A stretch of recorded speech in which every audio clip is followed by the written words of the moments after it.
Hello, welcome to the latest Third Party Threat Hunters podcast. I've got my guest this week is George Finney, and I'm like super excited about having George here because George was the inspiration for my latest book, Zero Trust and Third Party Risk, which I happen to have a copy, of course. Um, and George was kind enough, of course, then to write the foreword for my book where he mentioned I'm a black belt, which is really cool. So I keep reading the forward over and over again, George, because it's well written. Of course, you're a good writer. You've got books of your own, which of course is what inspired me to take this plunge into zero trust and third party risk. But let me just give you a few minutes, just give people a background for you on you who aren't familiar with what you do and what your past is, and then we can get started on just discussing what's top of mind and other stuff. Oh my gosh! Thank you so much for having me, Greg. Total pleasure and honor to be a part of your show. I think the work we're doing in security has never been more important than it is today. And I never thought that I'd be at a point in my career, where I'd be able to contribute the way that I have. Writing books is it's my passion. And to be able to bring my passion along with me to my day job, where I do security for a living. I look at it through the lens of a practitioner, right? I got my start as a network engineer running firewalls. Very familiar. We're brothers from another mother, apparently, because that's how I started. I got my CCNA was my first certification, and my first certs were all the Cisco certs. I'm mostly self-taught, right? I kind of started my master's in computer science and dropped out to go be a part of a startup. I came to SMU. I the CISO for Southern Methodist University in Dallas. But I came here 20 years ago not to be the CISO. I came here to go to law school. Great. And I thought I was going to be a patent attorney. I wanted to kind of make a move in a different direction and not just work on technology, but to be in security, right? I graduated. I'm an attorney. Please don't pull that against me. Okay. I still like you, George.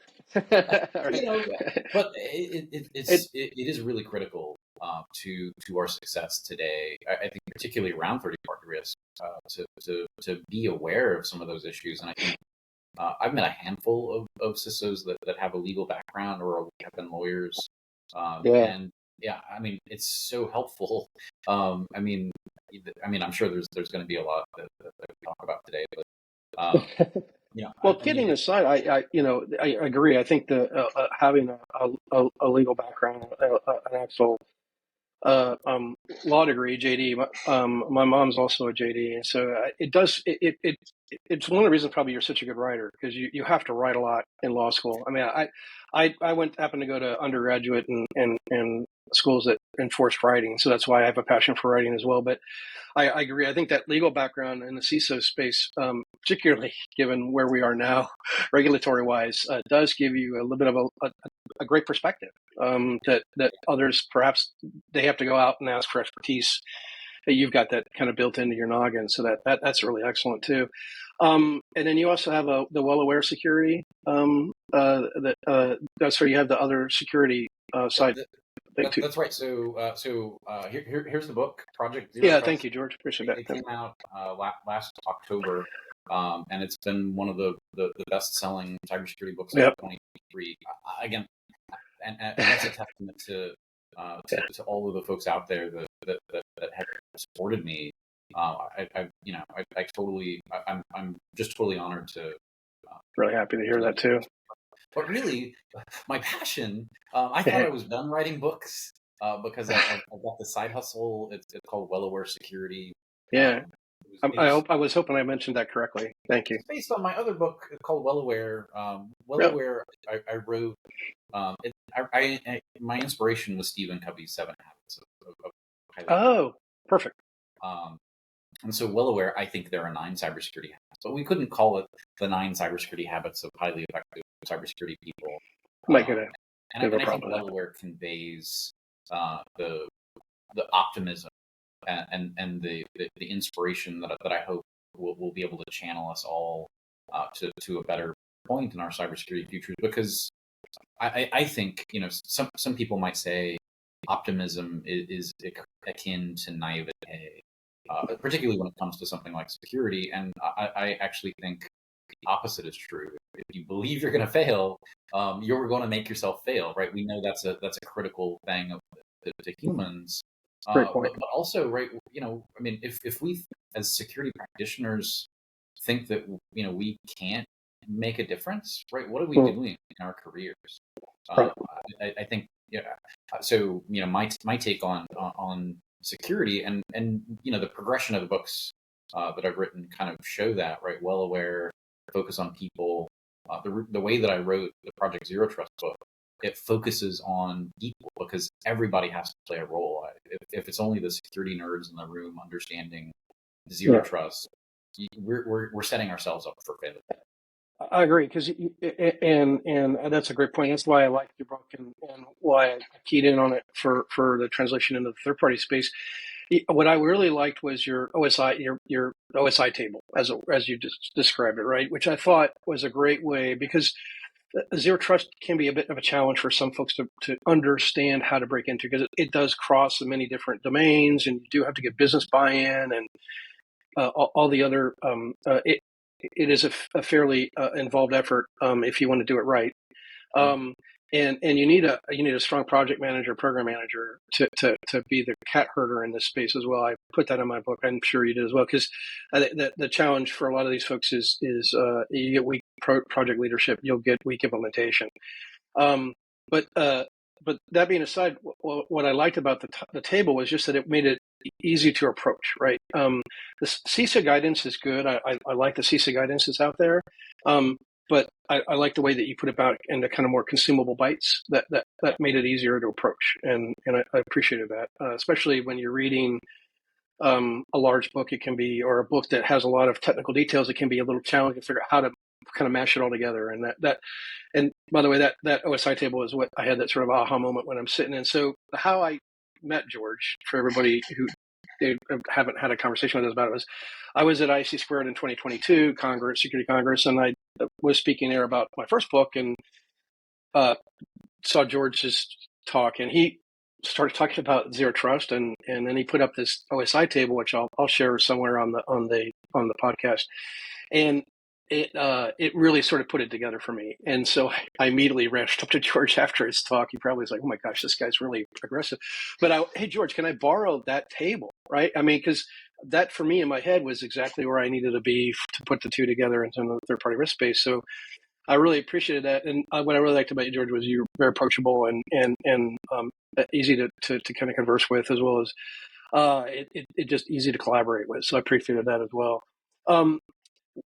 Before we got on this, we were talking about some of the latest news, which was the SolarWinds finding create a lot of buzz. And I actually want to shut up and actually hear kind of what your thoughts are on it, and because I hear my thoughts all the time, but I don't hear yours. Mine are in my head. So, but please share it with the audience. I mean, I think I'm in a weird place. I'm kind of emotionally fragile. But because someone I know, was charged with fraud, right? I've met Tim before on multiple occasions, and I understand why that I understand. So you have a personal connection, I bet, to the. I mean, interesting. again, it feels. I also, by the way, I'm a lawyer, but I had an internship at the SEC while I was in law school, so I've got kind of a little bit of skin in the game on both sides, right? And I hate that it's being litigated by press release at this point, right? It's there's we're not on trial yet. Maybe they're still doing discovery, but it's dueling press releases, and you're forced to pick a side, not having all of the facts. And from SolarWinds' perspective, what I hear the undercurrent is they want to clear their name, right? They want to they want to be able to tell their side of the story, which Sure. We haven't heard yet, really. Most criminal defendants don't just go and tell their whole side. At least, right? Under the advice of a counsel, keep your mouth shut, right? Yeah. And if you've only read the press releases, it's not enough, right? You've got to go read the 68-page indictment. I think it's an indictment, but You know, Mhm. maybe there's a different technical term since the SEC, but I mean, all that is to say, I mean, there's lots of takeaways from those 68 pages. Um, you know, the allegations are that, you know, and again, as a vendor, right, third party risk, we know 2/3 of all the breaches that happen because of Right. vendor. And when you look at this report, they're alleging that they knew something was going on and they weren't being transparent about it. They not only weren't being transparent about it, they were instructing their employees to lie to the customer. Oh, that's a Uh, fairly powerful assertion. and you know, I Yeah. mean, we know, you know, some whistleblowers have come forward. You know, that's maybe how they know some of these things. Okay. You know, and you know, you always have to weigh, like, okay, are people disgruntled, or was it really happening this way? And that will get litigated. Um, but also, you know, I mean, again, we as CISOs are thinking about zero trust, right? My book is about how to do zero trust inside your company. Your book is about how to do zero trust outside your company. Right. But you know, when I hear from companies, you know, you get your SOC 2 report, and I look through it. Okay, you know, I mean, thinking about how SolarWinds, again, ended. This is in this 68-page report. You know, NIST, right? They said they were NIST compliant. Compliant not with 800/171, they were compliant with 853, which instead of like 110 questions, it's like 300 plus questions. Right. This SolarWinds report says that they were about 6% compliant with 853. And I mean, that's shocking in a number of ways. Yeah. You know, my takeaway is, with 4 people on my team at a nonprofit university, I'm probably doing better than that. Not to say that we're perfect, No. not to cast No. any aspersions. No. But I I get your never point. say you know, again, and there's such that cultural aspect, right? I can maybe have a shot at influencing my culture inside my organization. I would never instruct one of my employees to lie about anything. I'd be the Sure. first person at the table being transparent to say, "We got a problem. Can I please have some help to go fix it?" Yeah. I don't know what I would have done in my shoes if I were the CISO of SolarWinds, but man, I mean, it's a very scary proposition, and I've heard from particularly small vendors, not companies with 20 or 30,000 customers, but Right. particularly small vendors. Oh, you know, I got some random questionnaire. I had to lie to get the business, right? I'm just a person. Yeah. I just got a laptop. I don't have all of those policies developed. How do I, as a consultant? No, oh my gosh, we've got such a challenge in our industry, particularly with Yeah. our third parties. I agree. It's a huge concern right now. Well, and on the small business side, I've started. I was at a recent conference. I've been at a number of conferences in the last couple of months, fortunately or unfortunately, and I came across a mention about the NIST small business guidance, which I think is a great opportunity. I'm going to start trying to figure out a way to marry the two up. Meaning, what I mean is either NIST CSF, NIST 853 with the NIST small business as a way, as a sort of a decoder ring, because this challenge isn't unique. It isn't unique to what you mentioned. I mean, what I mean by that is there are a lot of small fintechs and small companies out there that are, whether you're in the finance space or in some other space. I mentioned fintechs because I happen to be in finance, but there are a lot of small companies that are trying, being vendors for bigger companies, and they're challenged with trying to answer a large questionnaire from a big enterprise like most companies that want to be their customer, and their ability to handle, as you said, the ability to set up enterprise policies and procedures that we would expect. The NIST Small Business Guide, I forgot the number for it, but if you do a Google search, it's pretty standard to come up. It provides in a very prescriptive way for a small business an easy to understand way to secure your systems. It just talks in plain business English as opposed to having the cybersecurity degree to read 853, right? Because most of us would read 853 and go, wow, that's really interesting. I'm going to fall asleep now. Especially if you're a business person, not a cyber person. Right? So I just took a shout out to that. I'm going to start working on that. I think that's something that's critical for the space. I think it's so important, right? When you look at the statistics about small businesses, right? Half of all of the businesses in our country are small businesses. The Right. majority of the workforce in our country works for small businesses. That's right. We know this is a grossly underserved part of the cybersecurity community. And frankly, I mean, let me quote Einstein, right? But what Einstein said is, if you can't explain it simply, you don't know it well enough. And right, if you're a small business, you're lucky to have one IT guy. Probably you don't have one IT guy. Probably it's probably you. It's probably the person that, you're getting your 11-year-old nephew, to set up your website, right? That's my gosh, security is so hard. Security isn't baked into most of the products. It's not secure by default. We're not doing zero trust with our partners the way that we ought to be, even with the scorecards or the ratings or all of the things we're trying to do. It's a huge challenge, and I'll again ironically reference Stephen Covey's sons, also named Stephen Covey. He wrote a book called Speed of Trust. And if you haven't read Speed of Trust, oh my gosh, it's a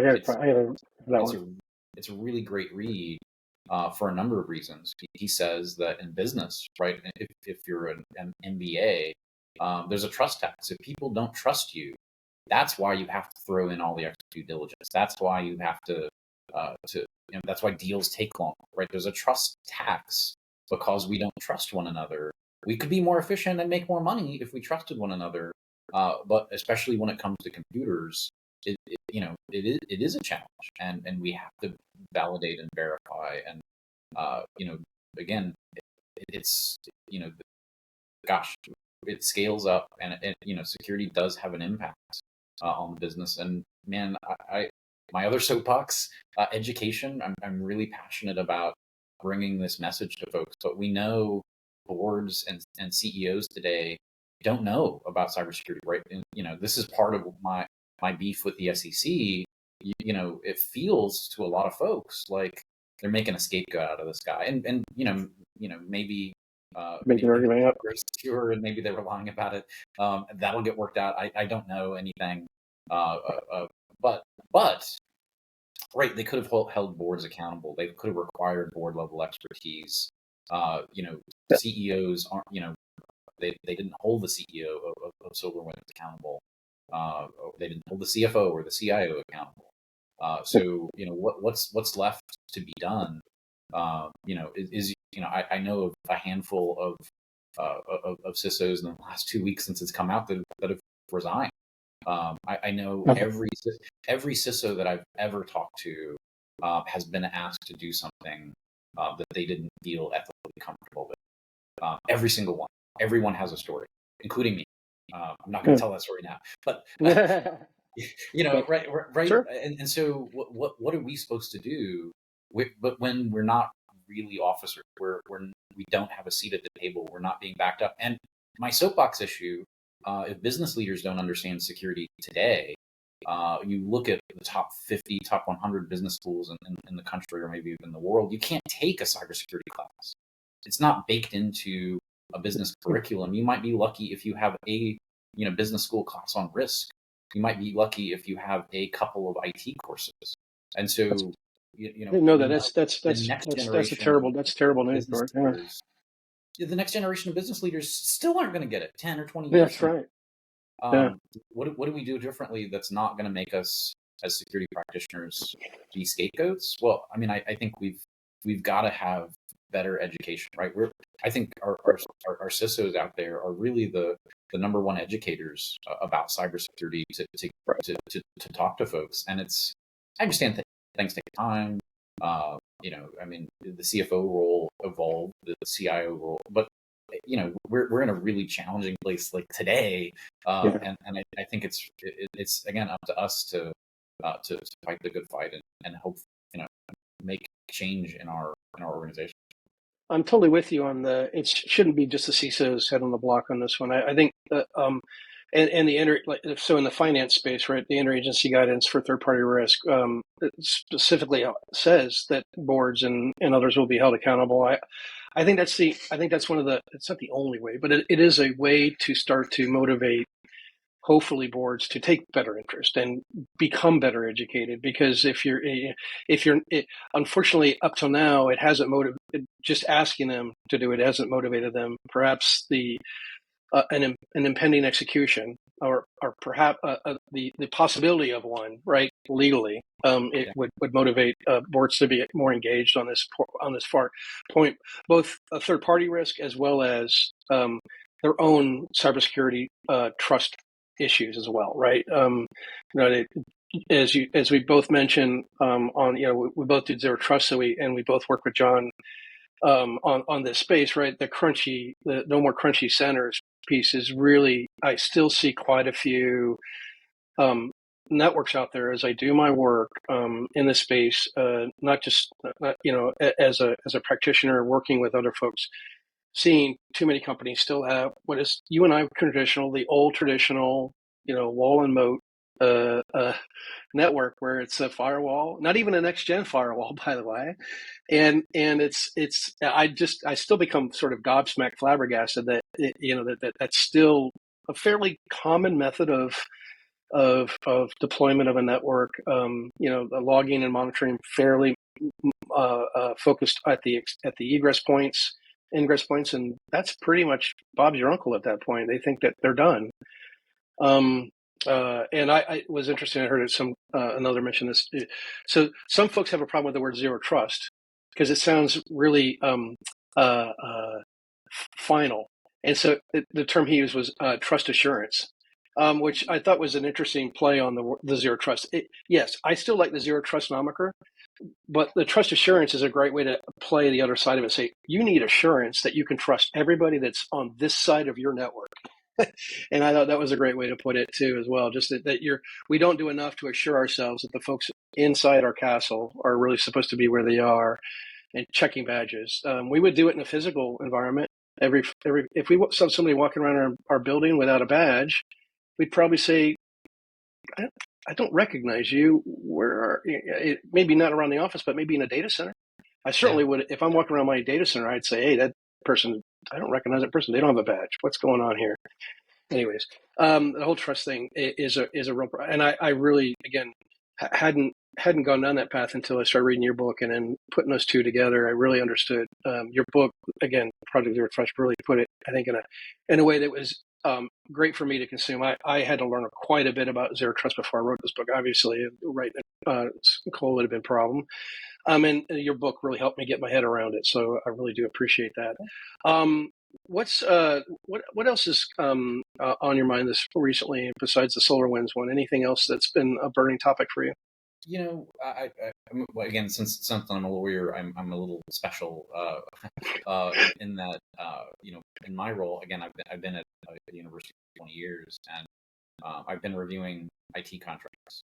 So I personally have reviewed thousands of IT contracts again, and again, over a long period of time, I've kind of started. I've seen the evolution of how some companies do contracts, and I guess this kind of falls right in line with what you're talking about, third party management. We've known for years that when you go to cloud services, you lose visibility, right? So even that, right, as a small business, you're probably going to be using a lot of software as a service out there. You're not getting logs from those services, most likely.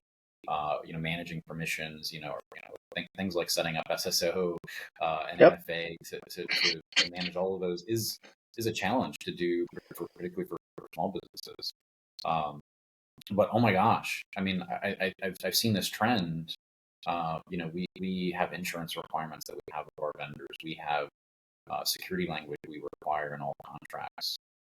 And it's hit or miss, right? Whether, just generically speaking, if I've got a contract with Apple or Google, I know those people are going to be totally awful to work with, and aren't going to give an inch, and they don't care about you as a customer. It's like a take it or leave it kind of deal. Where ironically, like Microsoft, it will actually work. So it's fascinating to see how people receive feedback and whether they're willing to treat a customer like a partner and work with them, or like an enemy, and that's bringing risk into your organization. Right. Fight. So one of the major CRM vendors out, just wrapped up or still negotiating, I guess, a contract with them. we require them to have cyber insurance and other insurances Mm-hmm. together, but they, and a lot of vendors are this way. They'll limit your damages to whatever the amount you pay for that service. Doesn't matter if a breach of their service, totally, their fault, cost, you as the end client $10 million in victim notification fees. You can't necessarily, just pull your data out of a SaaS service and go to the next one, because generally speaking, markets are dominated by a couple of players. That's a multi-year initiative if you're going to do it. At least, yeah. Our vendors aren't saying, "Look, I'm going to do the right thing." They're passing costs, downstream to end clients that can't absorb the risk. Right. It's a really challenging market today when it comes to software, and again, we all have to rely on third parties to get stuff done, and we've got to do a much better job. Yeah, I forgot. Putting the two and two together with your legal background and the fact that you have to look at those contracts probably gives you a very good window into the liability and the other factors that you're looking at. I deal a lot with that. I don't do it from a legal mind. As I said, we have a set of controls that we expect a vendor to adhere to, right? And to your point, I use the term in the first book called "too big to care." These are the vendors that you tell you, great. Thanks for that. Thanks for that artifact. Here's our paper. Please sign it now if you want our business. And if you don't like it, go to the. Oh wait, there is no other one in our market, or there's only two or three, right? And they all have the same game, right? The only there's a common question I get by practitioners, and there isn't a lot you can do. Like you said, you don't have a lot of options from a other products or services that you could manage. So my recommendation in those spaces is generally to try and look to see what you can do to mitigate the risk yourself on your own network. And then there just isn't. You're left with kind of what you're left with, right? Which you said, either it's a big CRM, big HR software. I could name a couple of different. If in the financial sector, there's a couple of big players that I always question. I get on phone calls with them and wonder who the vendor is, because I feel like their vendor's telling me what we're going to do, and it is a problem in this space, and I don't know that it's going to get any better. However, the regulators have told us that we can collude on getting vendors to do the right thing. Yeah, you have to be. I'm using the word collude intentionally because I know that's exactly what they don't want us to do. But I mean, the word is you're allowed to get together and start to. I think they see that behavior too, and I think they're trying to get us to come together. There's some consortiums out there that are moderately successful at that, but I think that's another way to approach it, is to start to band together as bigger vendors and associations and say, no, big vendor, that's not appropriate, and we're going to band together to help try and do that. That's maybe another suggestion that I don't know how I can help rally the troops on that one, but that's another thought that the regulators seem okay with. Anyway. Yeah, I think you're right on the money there. We as a community can do things that we can't do alone. And I know, like the SIG questionnaire came out of the FSI Center, right? That's the genesis of that. Right. To help our vendors be more efficient, so we're not all asking random weird questions. We do that on higher ed. Lots of industries do it that way. And again, coming back to my frustration with the government, right? On the one hand, CISA is doing a phenomenal job providing resources and helping build community, while at the same time, the FTC is wanted to put a CISO in jail. The SEC wants to put a CISO in jail. So again, I understand, there are cases going for those. The Uber one is on appeal. I think the case that come out of that will be really helpful. But again, what we're doing in security requires building community, and if some other competing regulators or whatever organizations are coming in that are destroying that community, that are forcing us to not trust one another, I don't think that we can get better as a community. If this is not the best approach. Yeah, I mean, we know, anecdotally, we've heard the SEC is looking at podcast appearances, right? So being very careful about what I'm Ooh, saying today. I don't work for a publicly traded company, all right? yeah, So it's not as big a concern for me. But I mean, I did this for my other books. I interviewed lots of security leaders, both right. for Well Aware as well as Project Zero Trust, to hear from people. And CISOs have NDAs, right? We can't share our stories sometimes. And, Yeah, the more that we can do that, the better off we're going to be, because the bad guys are sharing their intel. There's a whole marketplace, and they so, require one another to work together, to collaborate from end to end, because everybody's got their specialty. that's right. And, they're, I worry that they're more efficient because they don't have to comply with regulations, and they're able to navigate that, third party trust, issues, maybe more effectively Oh, yeah, than that's right. what we're able and empowered to do as systems. Yeah, that's an excellent point. The inability to be transparent about some issues because of potential legal issues and other stuff prevents us from being able to share it. But when there are breaches, it happens in the sense of a lot of folks like to sit around and stare and point, right, and laugh at the person who got breached, which doesn't encourage folks to want to share about how you got breached so that we can all learn from that. I'm not a big fan of the folks, the mode of everybody standing around and laughing at the train wreck, because it's not a funny event for those who are involved in it, obviously. And then secondly, like I said, it discourages sharing. And by the way, we all have the inside joke in cybersecurity. There's two types of people in this world: ones that have been breached and those who don't know they've been breached, right? So, and another scary statistic was I heard while I was on the road this last week was 98% of organizations. Think about that, 98%. So 2% rounding error. 98% of organizations say they've been affected by a third-party incident in the last 2 years. 98%. That's a rounding error. The other 2% probably just didn't report they had an incident. Is what I laugh about, which goes to the mathematical inevitability of an incident or breach, which goes back to the zero trust pieces that you and I both preach, which is you have to plan as if you're going to get breached or your third party is going to have an event. What's the best strategy? The only known strategy that I think you and I both know that reduces the possibility of your really important stuff being taken and reducing the impact of any of it would be zero trust. And I'm really appreciative of the fact that John and others have started this area and then expanded on it as it's grown. Any ideas for a third book, George? No, honestly, my creative energy these days is really going into Well Aware security, my side hustle. Good for you. We built a security awareness program. Kind of reimagine what security awareness could be using the lens of neuroscience, right? So I did a ton of research into psychology and neuroscience and human learning theory, and all with the end goal of being able to create real behavior change when it comes to individual employees who aren't necessarily technical. Yeah. So we built a cyber personality test. It's on my website, wellawaresecurity.com.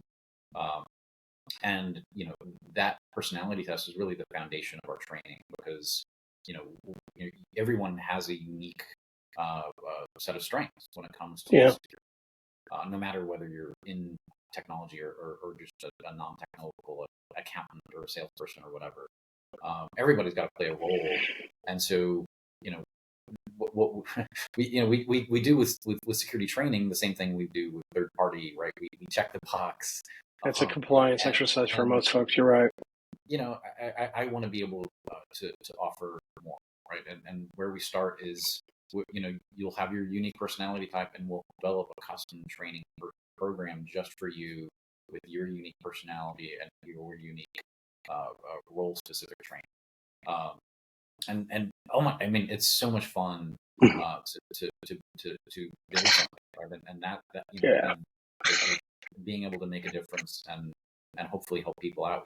We've got a handful of clients already, and the clients that have taken the test are like, oh my gosh, like our employees really did change their behavior, right? Nice. Security training can work, but you have to make it personal for folks. You have to to not just not just say thou shalt never write your password down. You have to meet them where they are. Because a single mom who's an accountant works and lives her life very differently from a bachelor who's in sales. You've got to be able to help both. We can't. I mean, a lot of what we do today in security training is trying to teach people to be security practitioners, right? Right. So we're here's the latest attack, and you've got to memorize the names of all the ransomware variants out there. That's not something individuals have to know. And if we can start them out, with where their strengths are, just like any coach, right? If you're a football coach, you've got a sprinter on the team, you put them in a wide receiver. That's easy. If we did that in security and on an ad hoc project team, even a non-technical person can be the person in the room that says, Right. okay, my role in this thing is secrecy. That's where my values lie. Here, I'm going to be the one to be the voice for protecting private information. And the other person in the room whose personality is skepticism can question the vendors, and the other person in the room whose strength is diligence can help come up with plans to prevent things. Right. And so if we're all working together, we're a team. If we're all afraid of each other and afraid we're going to get fired and we can't collaborate together, we're not a team, and we're not going to work together. Right. So I'm so passionate about that, to build a security oriented company. That's excellent. Yeah, it's really fun. WellAwareSecurity.com, is that right? Or okay. Yep. I'll wrap up with just a shout out to the training that I developed, which was with Third Party Risk Association. After the first book came out, they approached me and said, "Have you thought about doing training on this?" And I said, "No, I'd like to take a shower and a nap at this point." But all kidding aside, Julie, at Third Party Risk Association, and I teamed up and developed what's called Third Party Cyber Risk Assessor training and certification. Really proud. We just wrapped up the last class for this year. Done a number of classes during the year, and really great feedback. It's a 2-day class. Pearson VUE does the certification. It's the first of its kind, vendor agnostic, tool agnostic. It's designed to teach folks how to use the tools and build a program. So I get your passion on that training space, because I've gotten really passionate about it too. I like the training, and it's nice to see folks sort of open their eyes up and so it's a different take than what you're doing. Yours is I think I really like yours too. I like the fact that it takes the personalities and focuses in on ways to point them in the right direction and use their strengths. That's a great way to do it. Any last thoughts as we wrap up? Yeah, no. I'm just honored to be on your show. I'm so glad you reached out, and again, thank you for letting me be a part of the process, and congrats on the new book. Thanks. It's so exciting. It is. Again, being able to give back to the community and hopefully folks find it valuable and get something out of it. If you only read the book for the forward, I think it's still a good read. George has got a great literary pen there. I like it, and it made it enjoyable reading. So I appreciate it, and I'll want to have you back on sometime to talk a little bit more about the WellAware security. We'll go into a little bit more detail, because I think that's something that really, like you said, it's an area that if we could do a better job of educating normal users, let's just put it that way, an average user, not a cybersecurity IT professional, we would go a long way to kind of securing the world. So let's chat about that some other time. Thanks a lot for coming on. Yeah, thanks. For sure.